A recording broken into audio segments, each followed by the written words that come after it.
Good evening, and thank you for coming.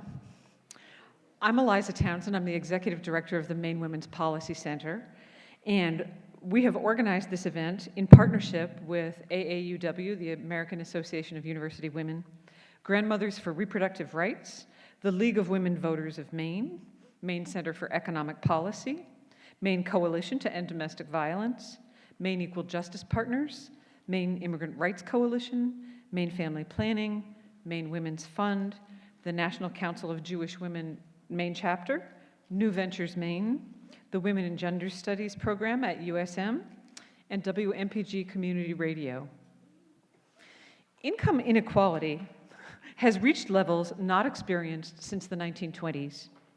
According to the US Census, women are 35% more likely than men to live in poverty, and 1 in 8 American women lived in poverty in 2016.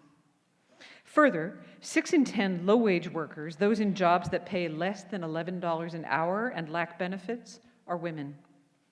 Women head 1 of every 3 low-income working families in Maine, and 22% of Maine children under the age of 5 are living in poverty.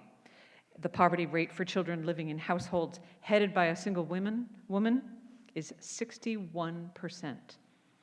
The poverty rate for senior women in Maine is nearly 1.5 times higher than the poverty rate for senior men. Whether a woman has money and how she gets it affects every aspect of her life.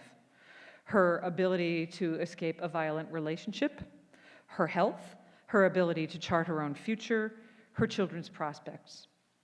For these reasons, we've asked the candidates for governor to answer questions related to women's economic security, and we're pleased that Alan Caron, Terry Hayes, and Janet Mills have chosen to participate.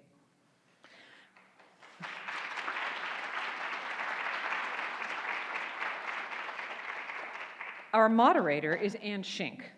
Ann is a consultant in volunteer management, organizational development, and facilitation.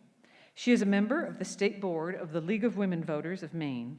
Previously, she was the AmeriCorps Program Officer at the Maine Commission for Community Service. I'll turn it over to Ann. Thank you.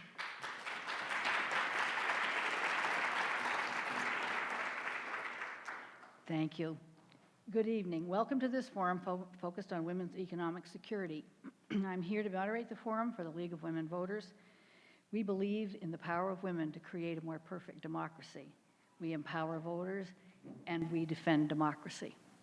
Tonight, the candidates are seated in alphabetical order, going from left to right: Alan Caron, Terry Hayes, and Janet Mills. And the Republican candidate, Sean Moody, declined to participate in this event. We're going to do some ground rules, just in case you wondered. But we're looking forward to a lively discussion of important issues, and we want to review these. No literature may be distributed inside, although I saw that everyone had some outside. To give adequate time to cover all the issues, please do not applaud or make too many unconscious signs of approval or disapproval when we hear the candidates' responses, because we've got a very full agenda, and we want to make sure everyone has a chance to answer each question. Each candidate will have 90 seconds to make an opening statement. The order in which they will speak was done by drawing of names in advance of the forum. After the opening statements, candidates will answer questions in rotation, and they'll have 90 seconds to answer each question. And we do have timers in the front who have a yellow card for 30 seconds and a red card for stop. And I have a gavel in case anybody forgets. In the middle of the forum, we're going to have a section of rapid fire just to change it up a little bit. And then we'll come back to the longer questions at the end. And each candidate will have 1 minute for a closing statement. So, earlier in the week when they drew lots, the opening statements will start with Terry Hayes, then move to Janet Mills, and then to Alan Caron. And the question segments will rotate in alphabetical order, starting with Alan Caron. And so we will also reverse it in the middle, so it's a little more challenging for the moderator, but we hope it'll be a little more interesting for the audience and the candidates as well. So let's begin. Terry Hayes, please present your opening statement. Thank you very much, Ann, and thank you to all the sponsors for this you read to us. I'm going to have to get used to where I need to be.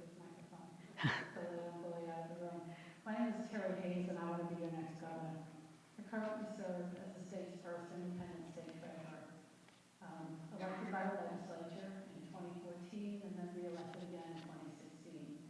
I tell you that because I believe that one of the biggest motivators for me to take this task on is that the partisanship has really gotten in the way of our good public policy outcomes in Augusta. It's a concern. We haven't always done our public policy work with an us versus them frame, but we've been in that frame now for about 6 years, and it's feeling embedded, and it's feeling very uncomfortable for me as a mayor. It's not the Maine that I want to live in. So I made a decision about almost 2 years ago to put my hat in the ring for this opportunity, because I think we can do this work better if we do it together.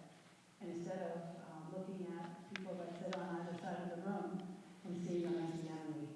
Our problems are not partisan, and the solutions shouldn't be partisan either. So I'm looking for a promotion from treasurer to governor. You'll be making that hiring decision on November 6th, and I look forward to being your next governor. Thank you. Thank you. Janet Mills. My turn. Yes. Thank you, I'm sorry. I guess I got to get closer to my microphone. Thank you. I need to tell you a little story before I get into the merits here.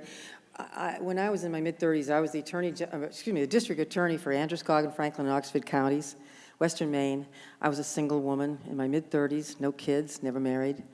I met and married my husband, Stan, who is a widower with 5 daughters, ages 4 to 16. 5. And, we got through those years, but the little ones were, we got to be pretty close. And I bought them a bunch of Barbie dolls, and I built a Barbie doll condo in the house so we could be friends. And the Barbie doll had, I wallpapered it, carpeted it. It was a beautiful mansion. The Barbie doll had a wardrobe that was 10 times bigger than stepmom's. One day I came home from the courthouse getting ready to make dinner, and I leaned over, and she was putting an Oscar de la Renta dress on the Barbie doll.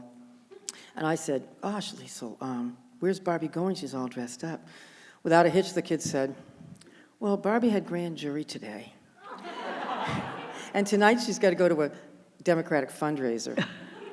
The reason I tell you that is because, and the reason my eyes might be a little blurry tonight, and my answers a little fuzzy is because at 2 o'clock this morning, I was there when she gave birth in her 30s to a little girl of her own. So I'm so happy to be here. It's been a great day to be a grandmother again and to welcome a new child, a new girl to the world.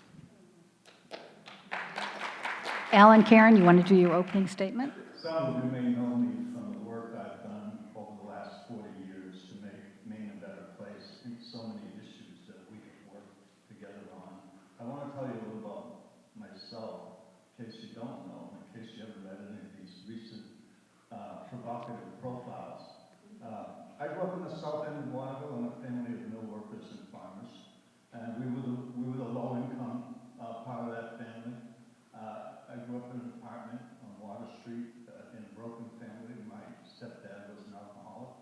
My mother worked 3 jobs. She worked halfway during the day, waitressing at night, and on Saturdays she cleaned houses. But before I was 5, I was walking to school by myself. So I dropped out of high school in the 9th grade after a terrible accident. Didn't allow me to concentrate, and had 2 children before I was 19.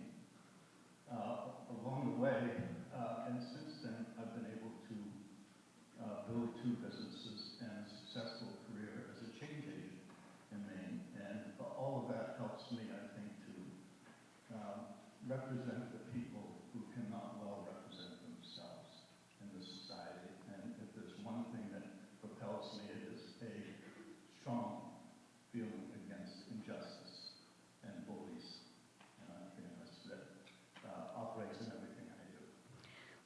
Great. Thank you very much. We have lots of questions here tonight.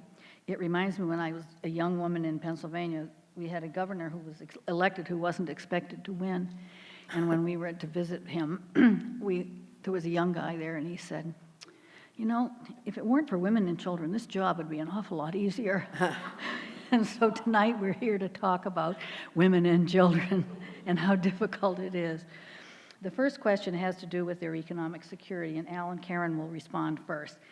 How do you define economic security, and what policies and programs would you support to ensure Maine women are able to be financially secure? Well, I've worked for the last 20 years on the issue and on the question of how we build a new prosperity in Maine for women, but for everyone.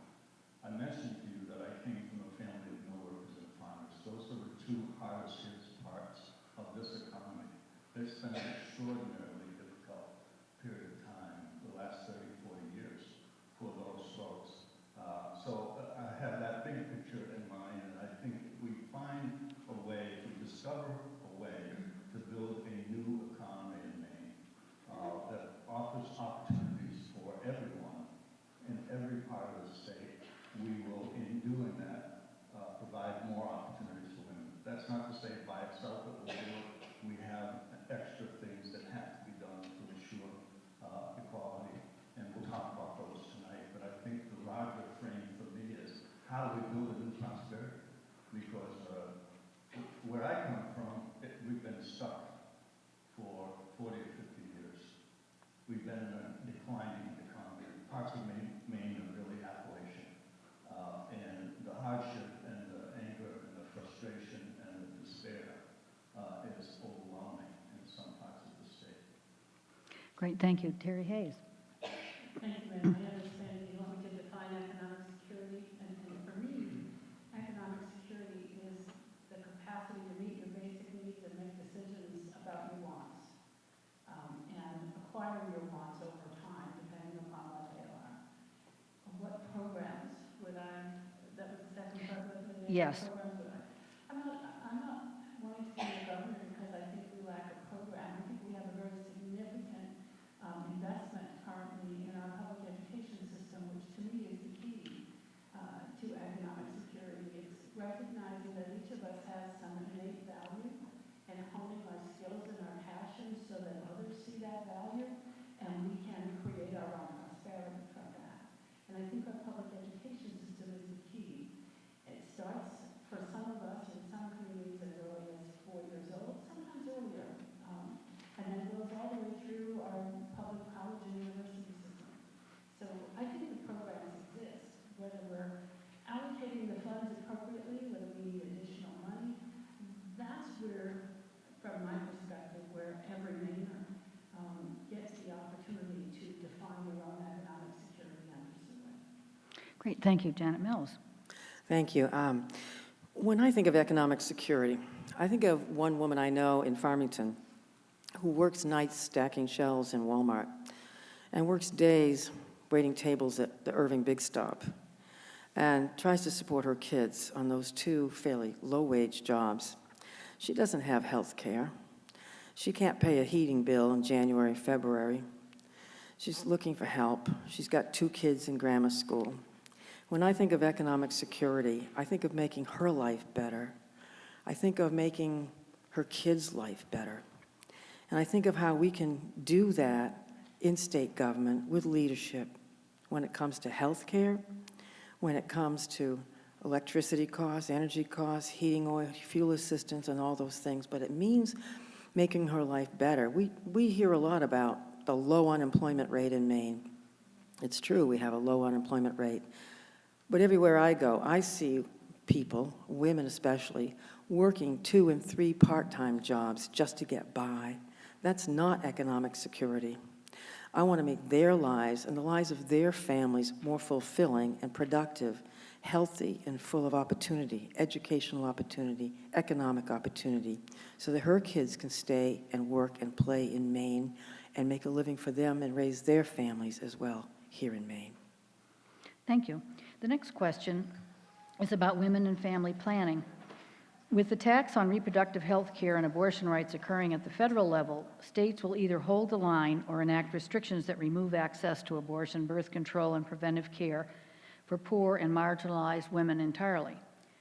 Are you willing to protect and advance reproductive rights and health care access, including defending our state's Reproductive Privacy Act and championing the use of state funds to keep the family planning clinics open if federal funding is denied, due to a domestic gag rule. And we'll start this one with Terry Hayes. Thank you, ma'am. You know, I was thinking about my own personal history with this issue, actually, in preparation for coming here this evening. I grew up in the greater Portland area, and when I went to college, I went up to Brunswick, and didn't have my mom around to help advise me around reproductive issues. So I learned from a friend in college about the clinic and actually received services from family planning around preventing pregnancy, which was very important in terms of my life goals at that time. And I could not understand as I entered the adult world after college the tension around the services that were available to women in that setting. It didn't make sense to me that there would be such conflict. I've been lucky that I've had the choices that I've had because that kind of support was there, and I will work as your governor to make sure it's there, not just for my daughter, but my 4 granddaughters. They are 4, 2, and a year-old twins, and I want them to have those same choices. So rest assured that I would work on a daily basis to protect them. Thank you. Great. Janet Mills. The answer is yes, absolutely. Great, thank you, Alan. Alan Karen. Yeah, I think yes to all the questions. But I want to say before we get to the next question that I am very sorry that Sean Moody is not here tonight. Sean has avoided every difficult audience in this campaign, and he should not be rewarded for it. And I'm not going to represent him as the other man. I can assure you. Look, I said in another form about a week ago, that isn't it interesting on these issues of reproductive rights and choice, that conservatives are always arguing that they want government off their backs, that they want freedom, that they want liberty, that they want to do outrageous things and have no one impose upon them. But when it comes to these issues that relate to women, they want government right in the middle of it. And it's absolutely awful to me that they do that. So I think I will do my best, as I always have, to stand up for people who are being pushed around or whose rights are being taken from them. And isn't it interesting also that if men conceived children, we wouldn't have these kinds of conversations at all. Thank you. Our next question is a big switch, but state and natural tax policy favors the wealthiest, those who are more likely older, white, male than the total population, by inadequately taxing estate wealth, dividends, and capital gains. This imbalance exacerbates inequality, particularly for women and people of color. The question is, what will you do to raise taxes on wealth and non-wage income so that the wealthiest Mainers are taxed at a rate that is at least as much as middle-income workers pay on their wages? And we're going to start this one with Janet Mills. Thanks for the question. The question of tax policy is extraordinarily complex, and I hear issues about taxes all the time. And I'm not interested in raising taxes. I hear a lot of problems with property taxes more than with income taxes. You know, I met a couple in Auburn recently who were being evicted. They were moving out of their home of 50 years because they couldn't pay the property taxes on their home. That's a terrible situation. I want to help them. I want to help support our school system with adequate funding from the state, fulfilling the promise that we made and the people asked us to make 14 years ago, to help us make a robust education system available to all our kids. It's property taxes I'm more concerned about than income taxes. That's what I'm mostly concerned about when it comes to taxes. I think, you know, there's a lot to be said about tax fairness and simplicity in taxes. I'd like to see a streamlining of our income taxes and make them fairer, yes. But I want to focus on the property taxes right now because that's the most burdensome tax that we see right now. Great. Alan Karen. In the period in which the American middle class exploded from 1946 and 1978 or so, when we started that period of time, the national top marginal rate of taxes was between 90 and 96%. It's now about 32. And we can see the consequences of that everywhere across the country because we're not investing in ourselves. We're not investing in senior citizens, we're not investing in the economy, in infrastructure, in broadband, the list goes on. Here's the problem. If we don't solve this nationally and we try to solve this problem of inequitable taxes one state at a time, capital moves. It moves. It migrates. And we have to be very careful that we don't establish a tax system in Maine that is unsupportable, unsustainable for our economy that we're trying to grow. So I know that's not what everyone likes to hear, but I did a study in 2010 of Maine taxes, the amount we pay for government. As a percentage of our income, we're one of the highest in rural states all across the country. And if we push too much further, we're going to have a bigger explosion than even Paul LePage. So we want to be very careful and very sober about these things. Great. Terry Hayes. Thank you. We need to modernize our tax system.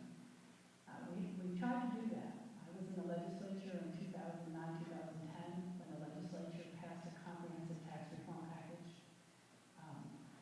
Most of the Democrats supported it, the Republicans did not. There was a people's veto effort and it was successful, so the voters repealed it. Then Governor LePage was elected in 2010, and in his second, third, and fourth budgets, he proposed many of the elements that were in that tax reform package that the Democrats had championed prior to his election.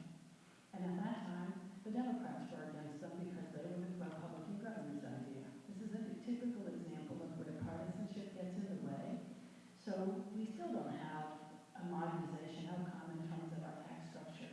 Our tax structure is built on the 1970s economy. Our economy today is very, very different. So this is something that we have to be willing to do, but we're going to need the public and the voters to partner with us. Because if we do it, and we use the same strategies that both parties championed a few years apart, we're going to need you to support it as well. That's the key to doing this successfully. Not doing it in a partisan way, but doing it from a perspective that will benefit all of us when we're done. Great, thank you. In a Maine-based survey conducted this year, 83% of domestic violence survivors said that the economic abuse that they experienced made it difficult for them to separate from their abuser. Could you talk about your understanding of the impact of economic abuse on survivors of domestic violence, both while they are with their abusers and after they have separated? And we'll start with Alan Karen. Well, as I mentioned earlier, I grew up in poverty, and I was a single parent in poverty until I was in my 30s. And when you grow up in poverty, you see a lot of really bad stuff. You see destructive behavior, self-destructive, destructive to others. You see addiction. You see abusiveness. And this is one of the things that happens. And I don't know what more we can do but commit ourselves in every way we possibly can to stopping this behavior. And it has, I think men have to take a special role in doing this. I think, and I'm not sure we have overall. I think we've made some progress, but people, who do this kind of stuff need to be back down. It's that simple. And the victims need to be helped. It's very hard when you're in poverty and you have a family and you have children to consider. And all of your family was there at your wedding. And all of these things that happen in our lives, it's very hard to move, even when your own survival can be at stake. So I think we have great programs. We have to support them. We have to have more. We have to do everything possible. I don't have any new ideas there, and in part, I would look to you to give me new ideas. But I can tell you I'm committed to the end of this reality. Great, thank you. Terry Hayes. Thank you, Ann. As part of my professional career, I served as a guardian ad litem in custody litigation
Thank you. Janet Mills. Thank you.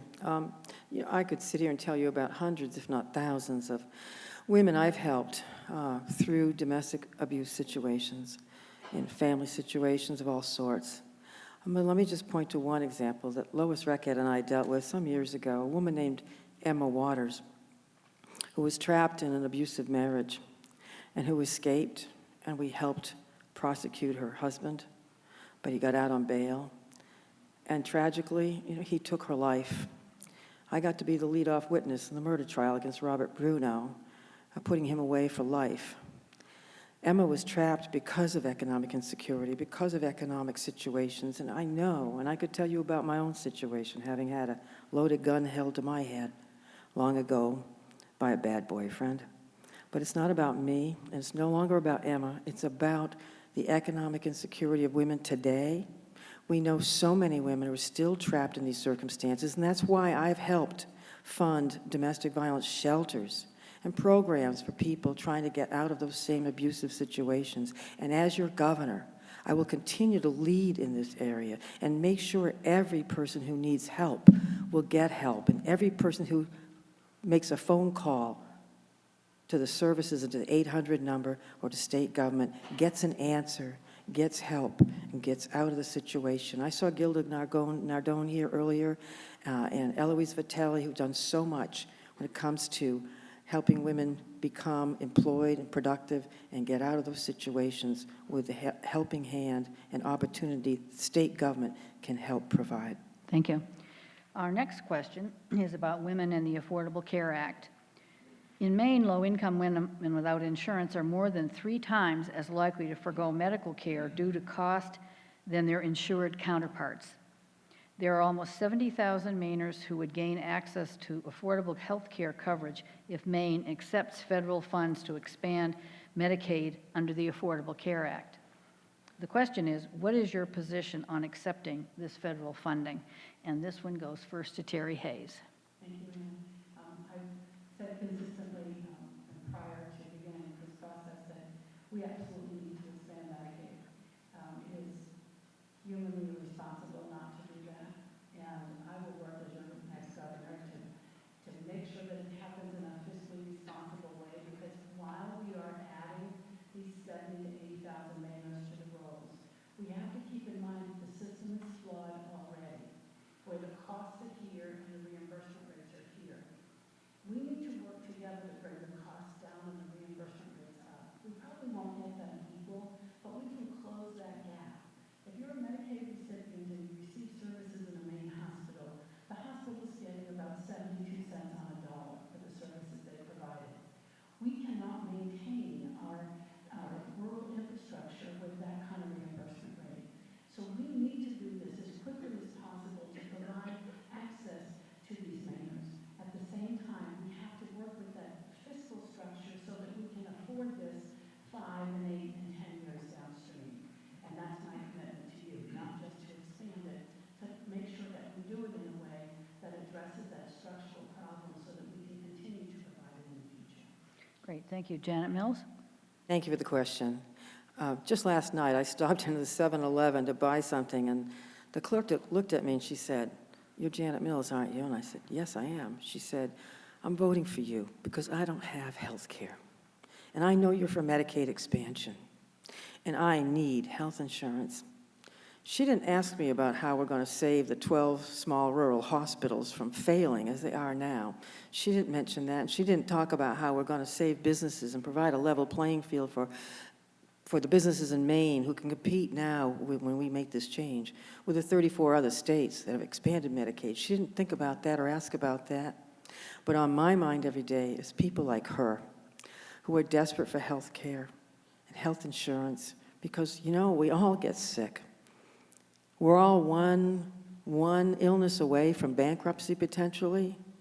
We all can get the flu, the pneumonia, maybe get into an accident. And we need to protect our citizens, all of our people, from the devastation that lack of health care causes. That's why I'm so intent on expanding Medicaid in Maine. Great, thank you. Alan Karen? I wish I could see you all better, but I can't really talk. I can end up like this as well. So Look, the decision not to expand Medicaid was probably the dumbest decision this administration has made, and there's a lot of competition. Look, we're the richest society in human history. There is no excuse for us not providing health care coverage to every American. And the excuses that are offered are nonsense. And usually, we don't have enough money. It'd be extraordinarily expensive. Could be a burden. We just gave away $1 trillion in tax cuts, 30% tax cuts to corporate America. We were promised new jobs would result. New jobs did result, but no new taxes resulted. So now we pass on $1 trillion to the next generation. The future will not understand why our priorities were so wrong on this issue. But look, the other thing we have to do, and I would sign that expansion in a minute. The federal government says we'll put $9 on the table if you put $1. What is complicated here? I don't get it. The other thing we have to work on is affordability. And to get there, we have to have transparency. You have to know what things cost. And then you have to have incentives to pick the lowest cost with the highest quality. And so I propose ways to do that. Great, thank you very much. Much. Not quite this time. The next question is about women in paid sick leave. An estimated 180,000 women cannot even take one day off with pay when they are sick or have a sick family member. Do you support all Maine workers earning paid sick days, and what would the implementation of this policy look like to you? And we'll start with Janet Mills. Oh, thank you. You know, I read the excellent report that you sent to us, and there's so much great information here, especially on paid sick leave, and it's an issue that I feel strongly about. One of the things that concerned me most was the fact that people going to work when they are sick are spreading contagious diseases. And healthcare is an important issue to me, so I'm concerned about that. I'm concerned about people, especially women's, inability to take care of their families and to take care of themselves and stay employed, sometimes in 2 or 3 part-time jobs, as I mentioned before. So I'm open to looking at all varieties of potential paid sick leave bills. Obviously, I'd want to look at the language and see how they impact things, but I want to bring people together to the table, talk to legislators and policymakers of all stripes, talk to the advocates, and come up with a plan that is best for Maine and suits our economy and the needs of our citizens. Great, thank you. Alan Karen. You know, I think this problem is in some ways related to the lack of health care, because we tend to think that, it's okay if 50 million Americans don't have health care. Should it be 50 or should it be 90? 40 might be good. This notion that it's a survival of the fittest exercise in society, and these other things are not a concern. It's absurd. So I think we should strive to get to a place where we have sick pay, and some of the other things we'll talk about tonight. And here's the practical problem here in Maine. Again, a lot of these things, we need desperately federal leadership on these issues. It is very hard for a small state with limited resources. We are, after all, an aging state with a flat economy and declining overall revenues. And that means we have growing needs, growing crises, some of which we weren't even aware of 10 years ago, but not growing revenues. So we must find a way to grow an economy that supports our needs. And if we don't do that first piece, we're going to make a lot of promises and talk about how our heartfelt concern for certain things, but we're not going to have the revenues to do anything about it. And I don't want to be involved in a campaign in which a lot of promises are made that cannot be fulfilled. And in these campaigns, you know, we go from room to room to room to room, and everybody says, give us more money. And we say, yeah, that's it. Great. Terry Hayes. I'm not in favor of mandating paid sick leave in Maine at this time. I think there's too much of a headwind to implement it in a way that would generate the outcomes that we all want. I learned something when I was raising my 3 kids. There were several years where I had 3 teenagers all at once. I didn't learn this lesson until the tail end of that time period, which was a challenge.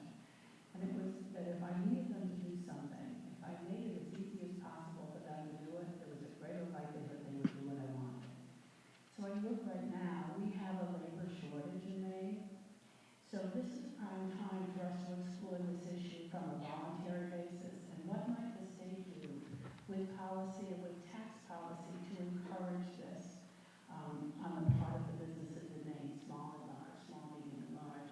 And, you know, and there might be a way to waive the payroll taxes on the time that is given as sick leave, you know, so they're paid, the employees are paid, but if we waive the payroll taxes for both the employee and the employer, saves a little bit of money, incentivizes doing that. I'm open to considering other things that you folks may come up with as ideas.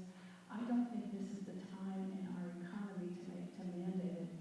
And so I really want to look at creative ways that get us there because it's in the best interest of business to do it, not because we make them do it. Great. Now we're going to take a little bit of a change up, and we're going to have 5 rapid-fire questions, and we hope we can keep the answers to yes or no, even though it would be easy to put them into full conversations. So we'll start this one with Alan Karen. Will you fight to keep the new minimum wage law, which some have been trying to repeal? Yes. Terry? Yes. Janet? Yes. Do you wish we were using ranked choice voting in this race? Me again?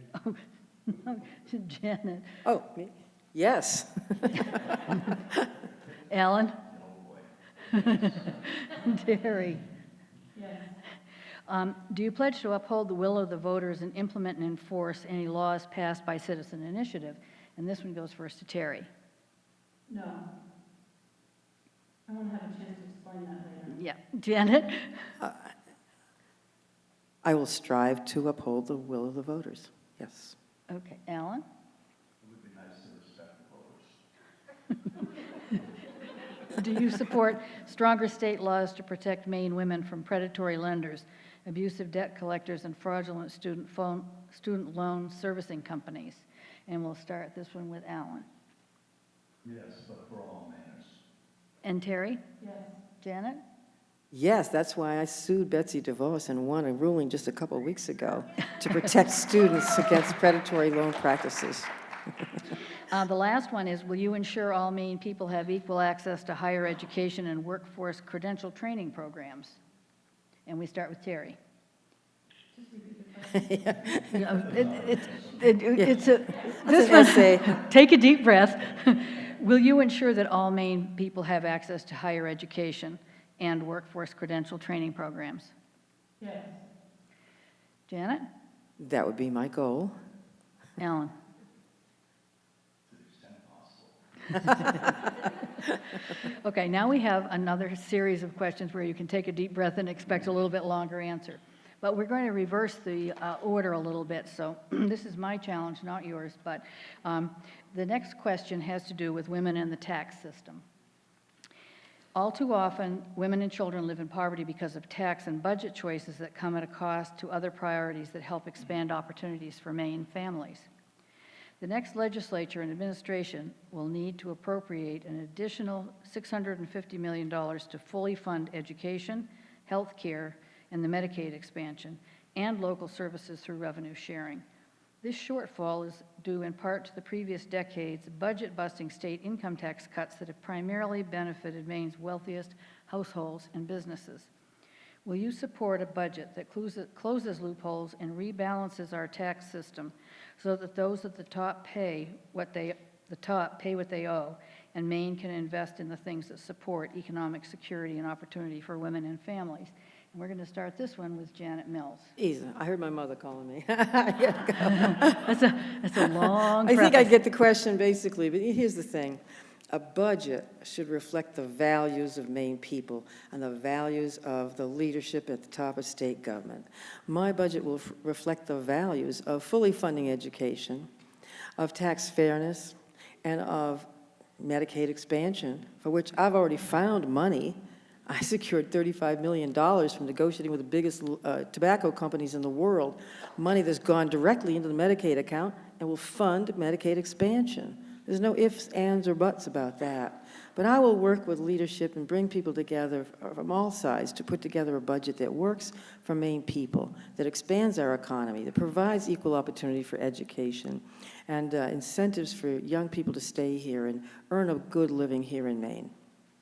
Great. And Terry Hayes. I think I'm going to quarrel a little bit with the premise here. I don't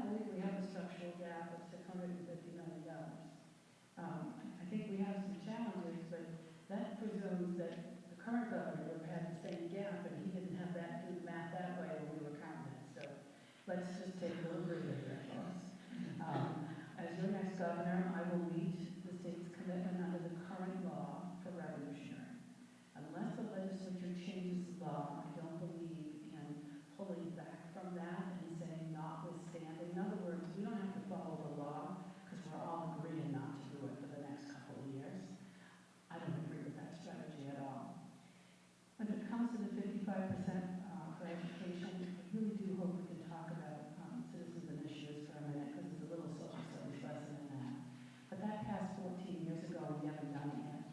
If that was the solution to the problem, we'd have done it by now. I think we spend our time fighting about it and it's not the right solution. And so we're not getting where we need to be because we're talking about the wrong thing. So I want to put everything else back on the table so that we can get that part right. It is, as I said when I started, the most important part of our tax input and infrastructure in terms of our future. So that would be my core of the premise. Alan Karen. I'm going to underscore something I said before. We have more needs than we have revenues. We all have some very difficult choices to make. I am in favor of expanding Medicaid. I'm in favor of achieving the 55% state contribution to education. I'm in favor of expanding revenue sharing to towns. I'm actually in favor of distributing more revenues out of Augusta to regions and towns. I'm in favor, as most of us are, of broadband development. I'm in favor of pre-K education. This list could go on and on. And the simple thing is to say that we're in favor of all these things. But the hard reality is that the next government is going to have to make difficult choices. We're all going to have to make difficult choices. Which of those things is most critical to growing the economy? Which of them? It's again, I don't mean to be the sobering voice here, but there's a lot of politics, as we're practicing it now, reminds me many years ago I was in the Soviet Union before it collapsed, training people on how to run campaigns to help it collapse. And a woman in Leningrad said to me, of their country, we pretend to work, and they pretend to pay us. And this reminds me now of the way we sometimes do politics. We pretend that we're going to do everything, and you pretend to believe it. And we want to move to something that's more realistic if we can. Great, thank you. The next question builds on a previous one. Women in paid family medical leave. Every one of us will eventually face a major life event, an accident, a serious illness, the birth or adoption of a child, that requires us to take an extended amount of time off from work. While Maine has a Family and Medical Leave Act, most workers cannot afford to take advantage of it because they cannot afford to go without pay for months. Will you support and implement a system of paid family and medical leave insurance? And we'll start with Terry Hayes. And I have to know a lot more than what the question provides in terms of the specifics, and whether or not that insurance would be voluntary or obligated, whether we're talking about something similar to the workers' comp system. I'm open to considering ideas. It's not something I've spent a lot of time thinking about so far, so I'm prepared to be educated. But it's not something that I have a specific plan for, but I'm really open to understanding how folks who would like to have that opportunity would like to see it implemented. Yes, thank you. Alan? Well, I echo some of the concern. I think there's a lot packed into that question. I want to, as I was reading the sustainability plan that was put together before this, I was struck by this question and a few others which suggest that we have to mandate to businesses in Maine that they do certain things. And they're all good things, and they're things that morally we would support. And then it occurred to me that when we talk about business should be made to do something, we ought to be clear what the picture in our heads is of business.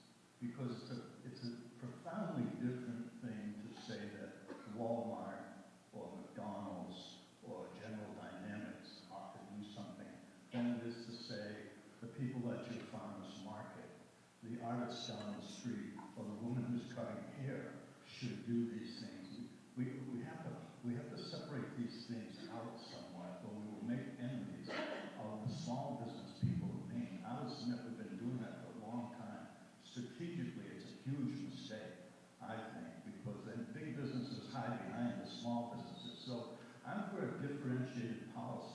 that realizes you can impose certain things on a bigger business, but you have to be very, very careful about imposing the same things on smaller businesses. And if you're not careful about that, you end up with enemies that should have been friends and aren't friends. Great, thank you. Janet Mills. Thank you. It was interesting to me when I read this report this morning that one of the profiles you include in the booklet is a woman who works for me, who got to take family leave off, extended paid family leave, when her daughter was born with a hearing deficit, and she required extended care. That's a model for a family leave policy. I think we all know people who are in that sandwich generation where you're taking care of kids or grandkids and a parent or maybe two parents at the same time. Working a full-time job or two part-time jobs in that situation is extraordinarily challenging. The economic benefits of paid family leave can't be ignored. We know it's in the interest of family economy to have some sort of paid leave. How we do that is a big question. I'd like to see how California, New Jersey, and New York, Rhode Island, and Washington have done it. Look at the models out there and see if there's something we can do in Maine to help those families rise out of poverty or stay employed and still give good quality care to their family members, whether it's a small child with long-term issues, whether it's a parent who needs home health care, whether it's a spouse who needs care, as mine did 4 years ago. Those are challenges we've got to face as a society. It's the humane thing to do. Great, thank you. The next question does have to do with childcare. Quality childcare has been demonstrated to benefit both parents and children. Further, ensuring that families have access to childcare is one important strategy to addressing Maine's workforce shortage, yet families struggle to find and afford quality childcare. What will your administration do to address the need for quality, affordable childcare? And we're going to start with Alan. Well, I mentioned to you, I was walking to school by myself before it was 5. I basically grew up with absent parents. So there's nothing that touches me more than particularly low-income kids who need help, who need structure. And to me, this is the most urgent, in some ways, the most urgent of all the issues after healthcare. The structure of societies and families we know has changed dramatically. The structure of schools has not. And so it's up to us in this time to change the structure of education. And that's why I'm all in with pre-K education. We've all, I think, probably visited Educare up in Waterville. Fantastic model. I love it. It's attached to the school. And we can build other models around the state. But, we have got to change the system, not only for women who have primary responsibility for managing child care and the cost of it, but also for the children. We've got 77 households now, it's 2 Asians. So we've got to make a change here, and it's going to cost a lot of money, but we've got to find it, we've got to do it, and it will help us boost the economy if we do. Great, thank you. Janet Mills. Thank you. The question of child care is, well, it's a broader question about home health care, about child care, about early childhood education. I agree with Alan. The first 5 years of a child's life are the most critical, and that's where we can make our biggest investment, our best investment, the best bang for our buck.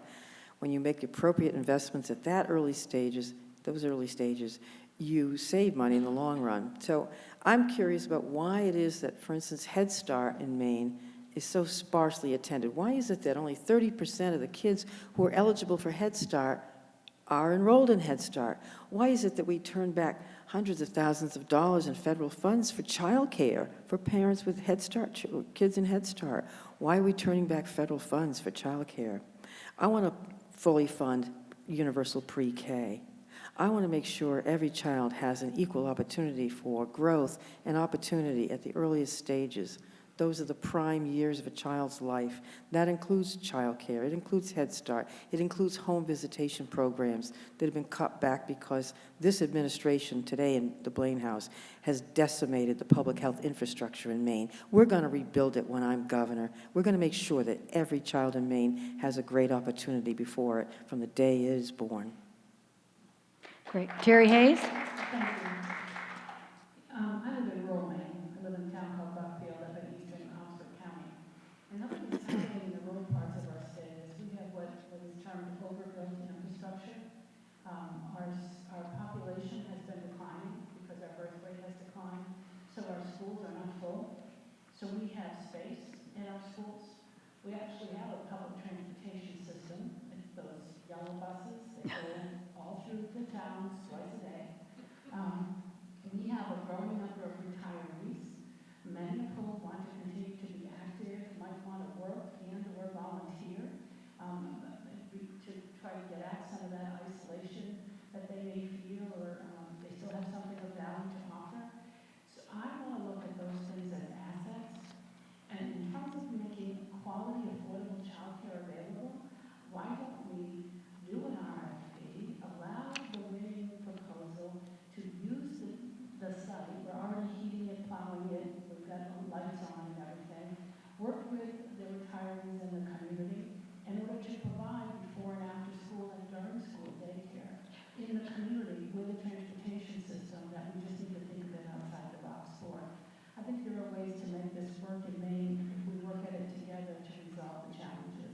So I think we look at some of those things that we tend to see as deficits and flip them upside down and see them as assets and how might we use them differently. Great, thank you. We lead right into the next question, which is about Head Start. We know that Maine Head Start programs consistently perform at high levels, yet only about 1 in 3 eligible Maine children are currently enrolled in Head Start programs. What would you do to ensure that more children who qualify for Head Start are able to participate in the program? And we're going to start with Janet Mills. Well, thanks. It's easy to say I'll talk with the federal government and work with the members of Congress to make sure we have more federal funding for Head Start. But more broadly, let's look at something. Let's look at the question a little broader. There's something called the Children's Cabinet.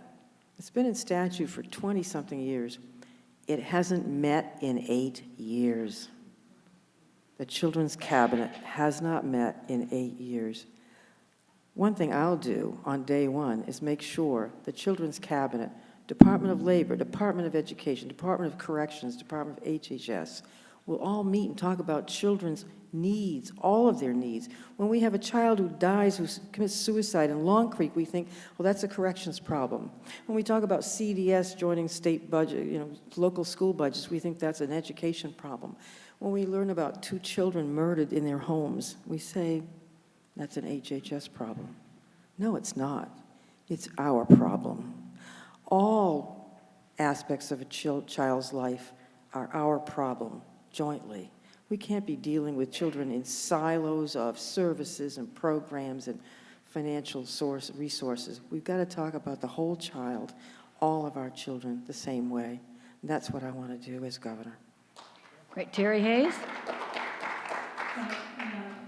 It's my experience that if Head Start programs are under-enrolled, it's not necessarily because of lack of money, it's because of lack of transportation and geography. There are a number, I live in a community that doesn't have access to a Head Start program. So if you have a 3-year-old and you qualify for Head Start, there's no way, where do you take them? You go to Norway, you've got to go over Street and Mountain, and then through Paris to get to Norway. And if you don't have a car, you're not going to get there, okay?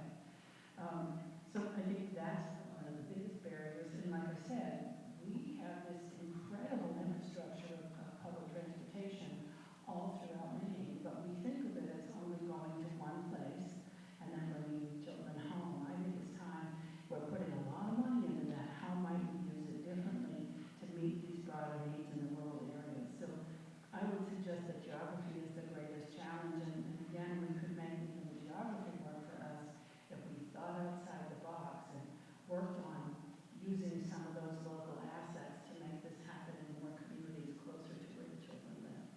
Great. Alan Karen? It may well be that geography is part of the problem. I don't know entirely, but I suspect there's something else at work here. Now, let me tell you the good news. One of the first things we need to do to fix this problem and many others, any of the three of the people on this stage will do, which is that we will care. After 8 years of somebody who doesn't care. And here's the other thing that we've been doing absolutely wrong in the last 8 years. We have been stigmatizing, we have been embarrassing, we have been shaming, and we have been attacking poor people. And it has had an effect. So my guess, one factor in why we don't have higher enrollments is because it's kind of embarrassing. It's embarrassing talking about programs only for a segment of the society. And you expose yourself when you bring your children there. And your children get exposed to bullying and ridicule. And, you know, I'm old enough to remember when we got food that was given to poor people, chunks of cheese and peanut butter and cans. And people were stigmatized for it. So it will help just care. And if there are transportation issues, let's fix it. That's why I like the pre-K idea, because it's a universal approach. It's not a, how do we do a special thing for low-income people? It's for everybody. And everybody gets blended in, and you don't have this kind of segregation of poor people. Great, thank you. Our next question is about women in criminal justice. Women are the fastest growing incarcerated population in the United States, and a majority are mothers. Most are serving sentences for nonviolent crimes, often drug-related.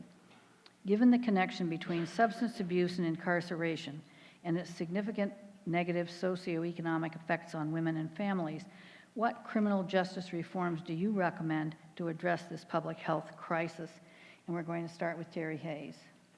Thank you, ma'am. I think we've begun addressing this issue, not necessarily just for women, but throughout our criminal justice system with the drug court. You know, and looking at if in fact what brings the person to the criminal behavior is the substance use and selling substances, what way can we intervene with that? Because putting them in jail or in prison isn't solving the problem. And we've had some success with that. In fact, I suspect Janet's going to be able to tell you more about it given her role as our Attorney General.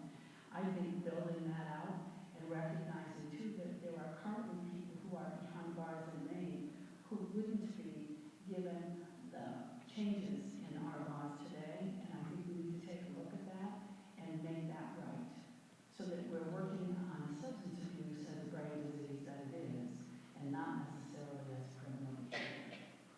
Great, thank you. Alan? I think we've got to stop criminalizing a lot of behavior that isn't criminal.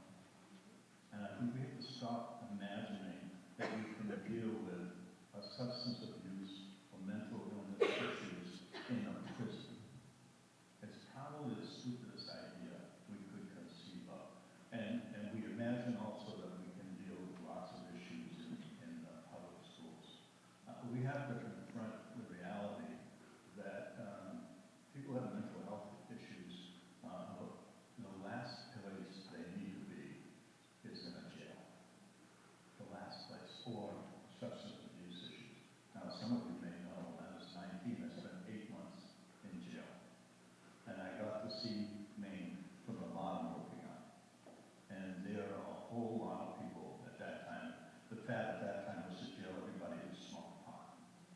So half of the people there had felony convictions because they smoked pot.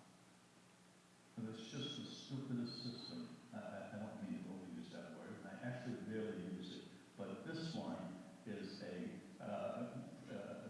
provokes me to use the word. So again, it's part of this, we don't care about people. If people can't make it on their own, they should just be punished and locked away. I think we've way overused. We know nationally that we have more people in prison than any other civilization. So. Great. Janet Mills? Thank you.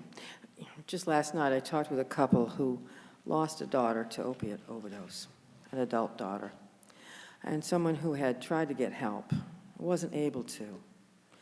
We've seen doors closing for the last 8 years.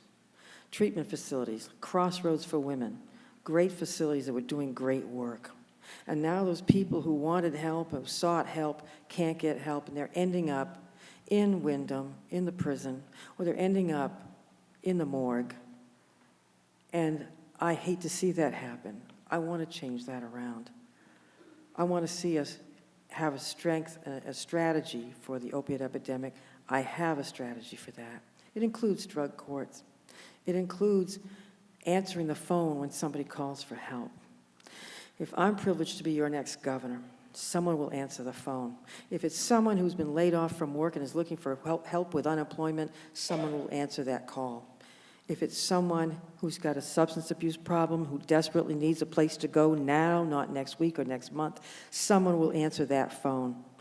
And if it's a police officer or a doctor or a teacher calling in a child abuse case, instead of being put on hold for an hour at DHHS, someone will answer that phone. That I promise. Our next question has to do with women and immigrants. Immigrants bring value to a community, diversity of perspective and experiences, adding vibrancy to the culture here, adding strength to our economy. What policies would you promote and actions would you take to make Maine a welcoming place for immigrants to work, start businesses, and make their homes? And we'll start with Alan Caron. Some of you may know that for about 5 years I wrote columns in the Sunday Telegram, and I want to commend to you two of them that I particularly like. One was on Malawa and Samantha Smith. Very nice. Oh. And another was about my 5th grade teacher, Mrs. Wayne, who actually contacted me after the column from Albion, Maine. He was 93. She said, "Are you the Alan Caron I taught in 5th grade?" So, yes, I am. But on this issue, look, my grandfather came over the mountains from Quebec 100 years ago, and he walked right into KKK demonstrations across the state. They weren't against black people because we didn't have enough of them. But they were against Papists, Franco's Italians, Irish people who dared to be Catholic. And it has pained me greatly that a Franco-American governor so quickly has forgotten his own heritage. I have consistently called for making Maine a more welcoming state. It should not matter to us in the least what the color of someone's hair or skin is, what their first language was, or who they worship. What we should care about is, do they want to join us in building a new prosperity in Maine and in being part of this great adventure that we're about to embark on. That's all that matters. Right, thank you. Janet Mills. Thank you. You know, as your Attorney General, I've had a lot of opportunities to just stand up for Maine people in many ways. And one of the things I'll always remember is last January when the Trump administration tried to roll back the DACA program, Deferred Action for Childhood Arrivals. Excuse me. I figured out that there are about 95 people in the state of Maine who are qualified, who are in this program, and several hundred more who would be eligible if they could be. And they're working here in Maine. Those 95 people have come out of the shadows. They've gotten identification. They're working and going to school and being productive members of our society, and we need them here. And I'll never forget, on the early morning of early February this year, about 2 o'clock in the morning, I got an email from the Attorney General of California, because I had joined the lawsuit with Maryland, California, Minnesota, to stop the Trump administration. And I got an email saying, "Mills, we just got a national injunction, a nationwide injunction against the Trump administration. We're stopping the rollback of the DACA program because I'll be darned if I want to send these young people back to some war-torn country that they never knew. They're people who are here to stay. We need them. They need us. To repeal that would be the opposite of justice." Great, thank you. Terry. I feel there have been, as Alan indicated, a number of times in Maine's history when immigrants have actually been what has saved our economy. I mean, some of us wouldn't be here without that, and Alan clearly identified his personal history. This is another one of those places where we have to make it as easy as possible for people to do what we want. If we want folks from away to come to Maine, and I think we do, I think we need them. In fact, I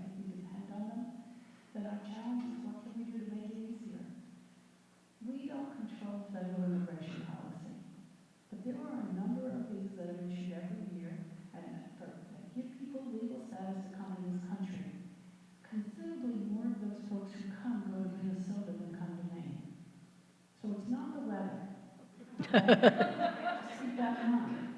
So how do we compete better with Minnesota? How do we compete better with other parts of the country? And I think that's our challenge, is looking at this and saying, not only do we want you here, we need you, and we want to make it as easy as possible for you to be successful when you get here. Have you ever been to a naturalization ceremony? If you haven't go, you better go. It is the thing that I've experienced in this campaign, that was the most emotional thing for me in summer and spring. As your governor, I will go to every one of those that happens in the state of Maine. I want to celebrate people who made it here and went through the effort of getting citizenship. And I want them to know how important that is. So I'm committed to go so that they will feel it as well. Great, thank you. Our last two questions are sort of a two-part question, but the first half is, tell us about some women that you admired or you considered role models growing up, and we'll start with Janet Mills. I'm sorry, the question was again? Women that you have admired over your lifetime, and what do you consider role models? Oh, thank you. Well, my mother I always admired. She was a school teacher for 37 years, brought up 5 children, lived through World War II, having babies while the men were, her man was away in the Navy in Battle of Lady Gulf. That I'll always remember, those memories that she brought to bear on my childhood. The other person I'll remember always is Senator Margaret Chase Smith, who was a family friend, who was a woman who stood up to bullies in the United States Congress, stood up to Joseph McCarthy when he was threatening people with jail and censorship and threatening their livelihoods. And she alone stood up against him and took him on the floor of the United States Senate. She did so many other things. In the Armed Services Committee, she fought for the rights of women to join the military, very simply. She made such progress for all of us in society. I will never forget her. Great. Terry Hayes. I grew up in a very important area, but I wasn't brought up by my parents because my mom became mentally ill when I was young and my dad died when I was 11. And my grandmother, my paternal grandmother, was a rock of years for me. You know, I think she finished high school, but I can't swear to that. She came from Vermont and my granddad went back to get her. And she said really smart things, like when people had different faith-based experiences, she'd say, you know what, there's more than one way to the top of the mountain, but once you get there, the view's the same. You know, she's pretty cool with that. There are 2 women here in the audience tonight that are my sisters, who I am passionate fans of. One who taught me to read when I was 4, and they let her go to school, and they wouldn't let me. I did not think that was fair. And the other one who has just been a role model in terms of her commitment to public education. She teaches in Westbrook and she teaches at the University of Southern Maine, and she was so much smarter than I'm ever going to be. And these have been the women in my life that have been there consistently. I've never been a day on this earth without Pat, and I only went a year and a few months without Noah. Okay? And I'm not looking forward to living here without them. So they sustain me on a daily basis. Alan. I've already told you about Mrs. Maine. I want to tell you about my mom, who never got beyond the 8th grade. As I said, worked 3 jobs, worked fiercely all her life. At 18, married an abusive alcoholic who beat her regularly.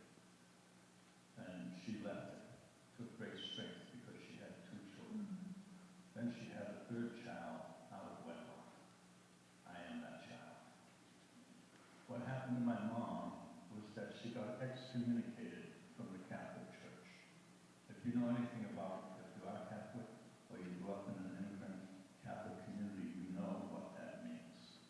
It means you are ostracized from your community. I listened to my mom crying on Sunday mornings, put it behind the door in her bedroom, because she couldn't join her community.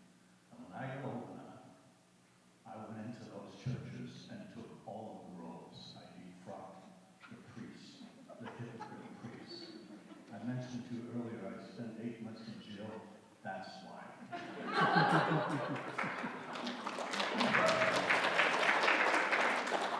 She took some satisfaction in it. But our last question is a little bit related. but how will you include women in your cabinet or other leadership positions to support your shared vision? And this one will start with Terry. Thank you, and I'm going to ask for a little bit of license. I'm going to have the flexibility of inviting the best talent from across the state and across the political spectrum to work with me to help reach our joint shared vision for Maine. But I want to take a little, I'm not going to have this chance, I'm going to talk to you about that question about citizens initiative. There's only one way in Maine for an idea to become a law without an amendment, and that's a citizen initiative. And they're written by advocates, and there's no opportunity to amend them. From the time they're presented to the Secretary of State for the petitions to go out, all the way to when they become a law. No one, the legislature can't amend them, the people can't amend them. So when I was asked would I uphold them, I can't guarantee that they're going to be, the advocates will get it right. So I don't think that amending a citizens initiative is in any way inappropriate, since there's never been an opportunity to do it before it becomes a law. And I'd be willing to bet most of you haven't read the law behind question number 1 yet. And most of you will go to the ballot box and you will vote on question number 1 without reading the law behind it. So as your governor, I'm not going to apologize if I can pass a citizens initiative that needs to be amended in order to work best for Maine, because we haven't had an opportunity to do that before then. Thank you for indulging me. We didn't have a rule about staying on topic, did we? Alan, Karen, and I will repeat the question since, how do you intend to include women in your cabinet or other leadership positions? I would intend to appoint half of all appointees as well, and throughout the administration, if I'm governor. I think we have to do that, and we won't get to where we want to go until we actually do that. So I don't have individuals in mind or any of that, but I think that's an important commitment for any governor to make at this point in time. Should have been made decades ago. Great, thank you. Janet Mills. I'm sorry, how would you intend to? Include women in your cabinet and other leadership positions. Oh, We're taking all legal guesses.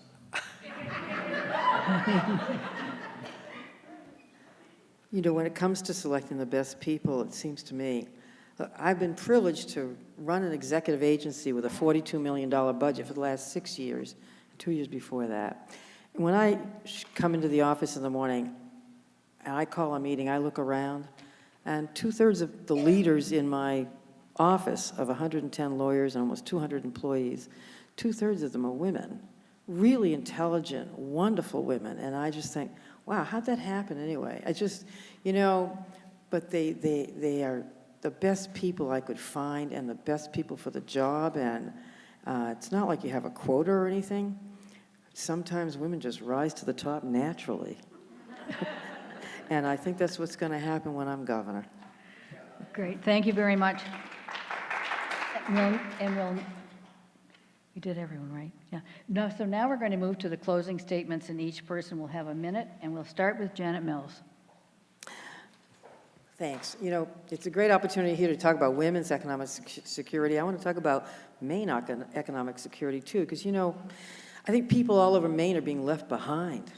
And whether it's the senior citizen who has to choose between paying for heating oil or medicine or food the next day, or families who are gambling against the next accident or illness that'll bankrupt them, the unemployed loggers in northern Maine, or the fishermen worried about the warming of the sea. And I think Maine can do better. We can all do better.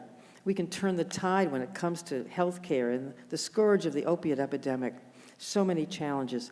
I envision us as a Maine that is undivided, a place where our seniors have heat in their home, our veterans have a home to go to, we generate our own renewable energy, where we value our teachers and our students are kept safe in and out of school. We will and can do better. If I am privileged to be elected the next governor of Maine on January 3rd in my office, you will find an open door, an open mind, and an open heart, because I know and you know that the best chapter in our state's history has yet to be written, and I want to write it with all of you. Thank you. Great, thank you. Alan, Karen. We're reversing. I'm sorry, I didn't hear you. I said Alan, Karen. You can give his and you. Don't worry.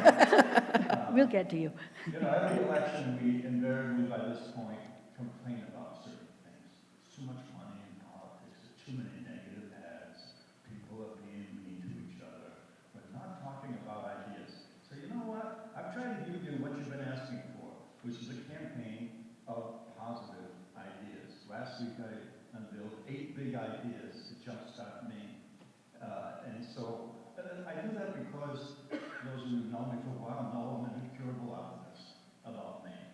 Incurable optimist. I see Maine's potential. I see what we can become if we can have leadership and vision and the courage of new ideas. I see what we can become. And I see what we have been in the last 8 years, and we are better. We are better than that. So let's go to our better selves. Let's work together. And I say every one of these things, even though there's somebody not here, there are 4 good people here. We will be better with any of them, but some are better than others. Thank you very much. And thank you all for... Thank you, Oh, Ann. Terry, I checked you off. Terry.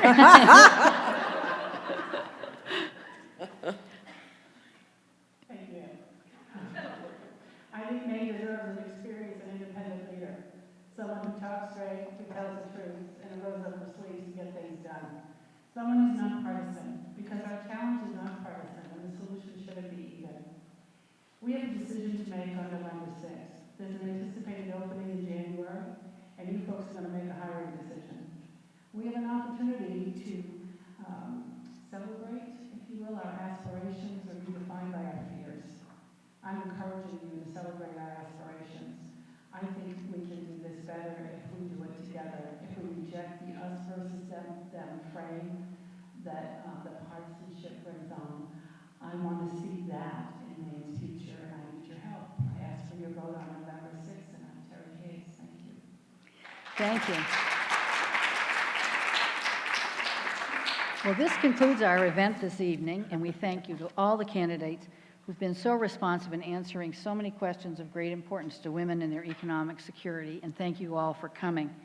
A reminder that Election Day is November 6th, that absentee ballots are now available, and that you can vote early in person through November 1st at your local polling place. Let's all vote and encourage our friends, family, and neighbors and colleagues to do the same. And your vote matters. Our future as a democracy depends on it. Thank you for coming. Thank you, Ann.